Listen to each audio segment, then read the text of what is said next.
After updating your iPhone, is your battery health missing or stuck loading? Many users are facing this issue after the latest iOS 26 update. So let me quickly show you how you can fix this.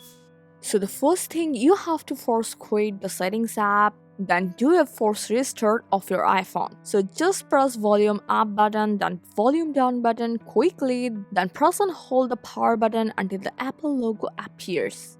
Next, you have to make sure you're on the latest iOS build. So just go to settings, then from general, and from the software update, make sure any update is available or not, because sometimes it can help to fix your any bugs. Sometimes the update confuse your battery reading, so let your iPhone drain completely until it shuts down. Now you have to charge it to 100% without interruption.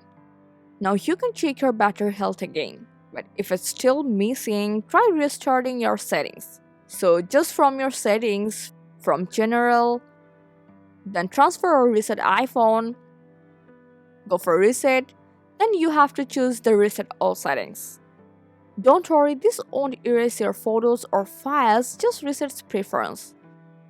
If none of the process help you, it might be something else, so you have to contact Apple support and tell you the actual health of your battery. That's it. I hope this will help you a lot. Thanks for watching.